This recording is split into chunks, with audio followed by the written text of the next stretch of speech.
오늘 함께 나눌 말씀 욥기 32장 11절에서 22절까지의 말씀입니다. 보라, 나는 당신들의 말을 기다렸노라. 당신들의 슬기와 당신들의 말에 귀 기울이고 있었노라. 내가 자세히 들은즉 당신들 가운데 욥을 꺾어 그의 말에 대답하는 자가 없도다. 당신들이 말하기를 우리가 진상을 파악했으나 그를 추궁할 자는 하나님이시요 사람이 아니라 하지 말지니라. 그가 내게 자기 이론을 제기하지 아니하였으니 나도 당신들의 이론으로 그에게 대답하지 아니하리라. 그들이 놀라서 다시 대답하지 못하니 할 말이 없음이었더라. 당신들이 말없이 가만히 서서 다시 대답하지 아니한즉 내가 어찌 더 기다리랴. 나는 내 본분대로 대답하고 나도 내 의견을 보이리라. 내 속에는 말이 가득하니 내 영이 나를 압박함이니라. 보라, 내 배는 봉한 포도주통 같고 터지게 된 새 가죽 부대 같구나. 내가 말을 하여야 시원할 것이라 내 입을 열어 대답하리라. 나는 결코 사람의 낯을 보지 아니하며 사람에게 영광을 돌리지 아니하리니 이는 아첨할 줄을 알지 못함이라. 만일 그리하면 나를 지으신 이가 속히 나를 데려가시리로다. 아멘. 어제 본문을 통해서 우리는 욥과 세 친구들의 논쟁이 끝나자마자 논쟁을 펼친 그들에게 입을 열어 말하기 시작한 한 인물의 등장을 살펴보았습니다. 바로 엘리후의 등장이었죠.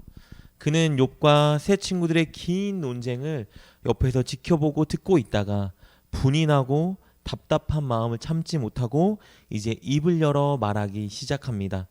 당시의 관습과 문화에 따르면 세 친구들에 비해 상당히 어린 나이였던 엘리후는 자신보다 연장자들이 말을 마칠 때까지 묵묵히 참고 기다렸습니다. 나이가 많은 연장자들이 훨씬 더 지혜로운 자들이라고 여겼던 관습 때문이죠. 그러나 욥의 주장과 세 친구들의 주장에 너무 답답하고 화가 나서 이제 입을 열어 말하기 시작합니다. 오늘 본문은요, 먼저 세 친구들에게 자신의 생각을 쏟아내는 엘리후의 모습을 볼 수 있습니다. 그는 먼저 세 친구들이 욥과 펼쳤던 논쟁을 이렇게 평가하며 세 친구들에게 말합니다. 우리 12절 말씀입니다.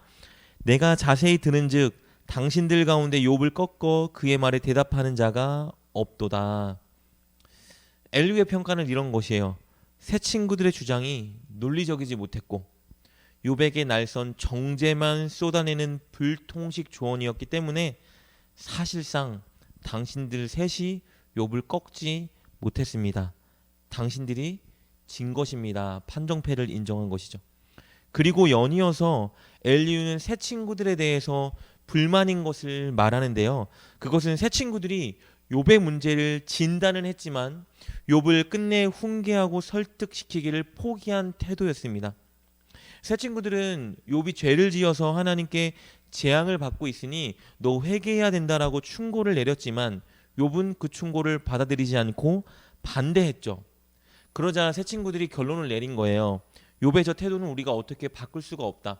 하나님만이 저 인간을 욥을 고치고 심판할 수 있겠다. 이 마지막을 하나님의 심판에 떠넘긴 것이죠. 13절 말씀입니다.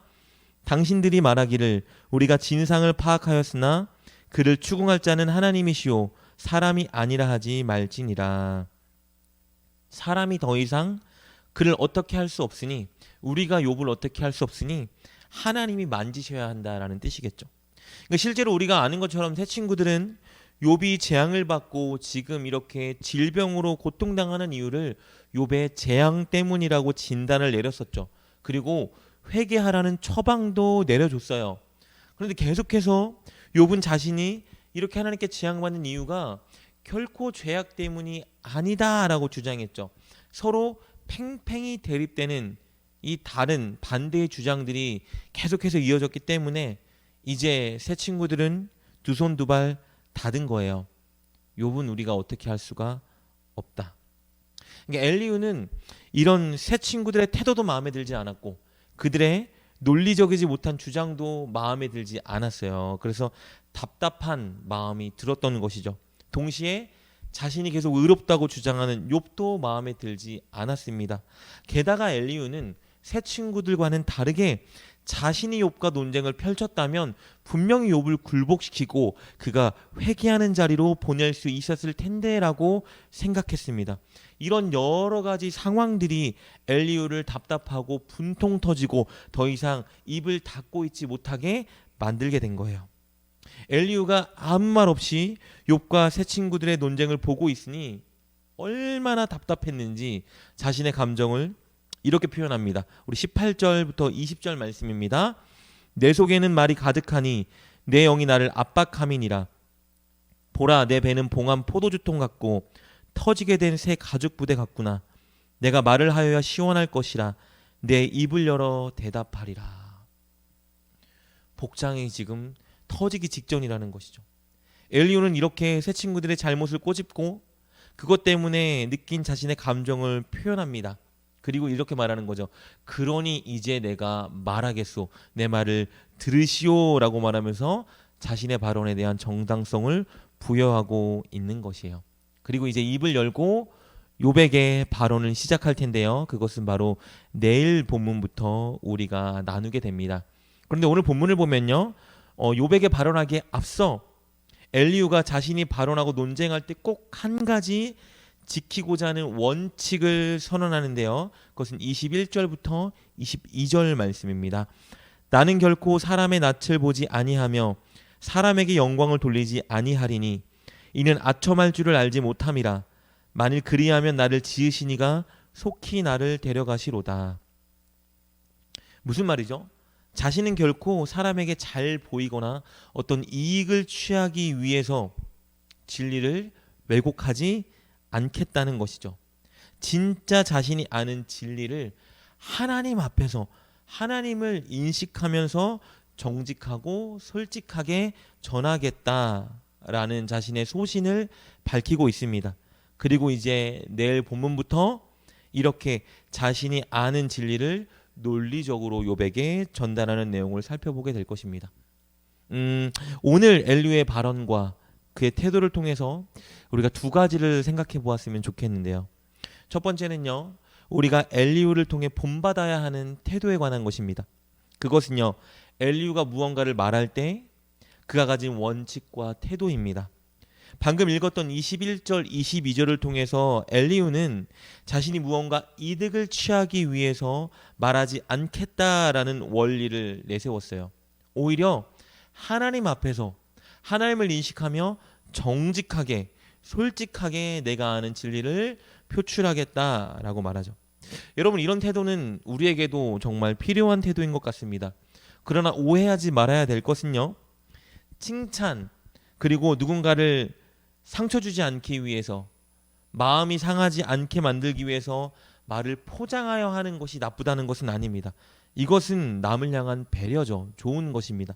그러나 진리, 진실을 말해야 되는 상황 가운데서는 우리는 함구하고 있거나 우리가 얻을 소득 혹은 손해에 집착하여 진리를 왜곡시키지 말아야 한다는 것이죠.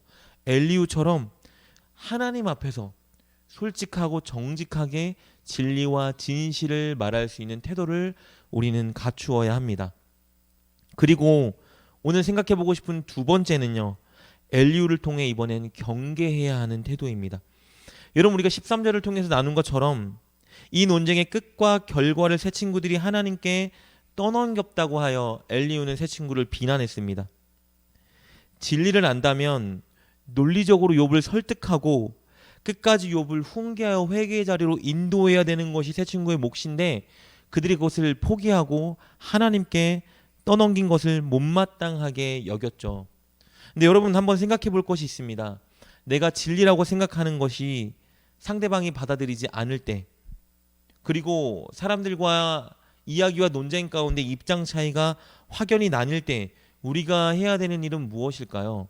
그 가운데 끝까지 우리의 의견을 주장하며 그들을 회개와 굴복의 자리로 인도하는 것이 우리의 역할일까요? 아니요, 그렇지 않습니다. 그럴 때는 하나님께 맡기고 기도하는 것이 가장 좋은 방책입니다. 모든 것을 내 힘으로, 내 논리로, 내 지혜로 할 수 있다고 생각하는 것은 오히려 교만이자 우리의 어리석음입니다. 엘리후는 자신이 진리를 안다고 생각했고 욥을 설득시킬 수 있다고 확신했고 새 친구들보다 훨씬 논리적이고 똑똑하다고 생각했기 때문에 새 친구들의 그런 태도를 못마땅하게 여겼습니다. 그런데 여러분, 사람과 논쟁을 할 때 혹은 진리를 전할 때 혹은 전도할 때도 마찬가지겠죠. 내가 할 수 있는 일에 최선은 다하되 내가 하지 못하는 한계는 인정하고 때로는 하나님께 맡겨야 되는 태도도 필요합니다. 하나님께 맡기고 참고 인내하며 기도하고 간구하는 그런 시기도 우리에게는 필요하다라는 것이죠. 이 상황을 잘 분별하여 우리가 최선의 노력을 쏟아야 될 때는 노력을 쏟되 그 결과는 하나님께 맡기고 하나님께 우리의 힘으로 되지 않는 것들은 간구로 나갈 필요가 우리에게도 있다라는 것입니다. 그래서 이 두 가지를 통해서 오늘 결론으로 내리고 싶은 교훈은요. 하나님을 의식하고 하나님을 의지하자입니다. 늘 하나님 앞에서 하나님을 의식하며 정직하게 진리를 말하는 우리가 되었으면 좋겠고요. 그리고 내가 못하는 영역은 하나님을 의지하여 하나님께 맡기고 간구하는 삶을 살았으면 좋겠습니다. 여러분 꼭 그렇게 우리 하나님 앞에서 그리고 하나님을 의식하며 의지하는 삶을 살았으면 좋겠습니다. 그것이 사실은 지혜이기 때문이죠. 여러분 이렇게 늘 하나님을 의식하고 의지하며 지혜롭게 살아갈 수 있는 저와 여러분 되시기를 주님의 이름으로 축복합니다. 기도하겠습니다. 하나님 감사합니다. 날마다 삶 가운데에 우리 앞에 계신 우리를 바라보고 계신 하나님을 의식하며 진리를 수호하고 지키는 자들 되게 도와주시옵소서. 그리고 우리의 힘으로 하지 못하는 것들은 하나님을 의지하여 하나님께 맡기고 간구하는 우리가 되게 도와주시옵소서. 그렇게 늘 하나님을 의식하고 의지하는 지혜로운 삶을 살아가는 우리가 될 수 있도록 인도하여 주시옵소서. 예수님의 이름으로 감사하며 기도드립니다. 아멘. 우리는 늘 하나님을 의식해야 합니다. 특히 사람들과 말을 할 때, 진리를 전해야 하는 상황이 올 때, 늘 앞에 계신 하나님을 의식하며 정직하게 말할 수 있는 소신을 가져야 합니다. 그리고 우리는 하나님을 늘 의지해야 합니다. 내 힘으로 할 수 없는 부분은 나의 한계를 인정하고 하나님을 의지하여 하나님께 맡겨야 합니다. 늘 하나님을 의식하고 하나님을 의지하며 지혜로운 삶을 사는 우리가 됩시다.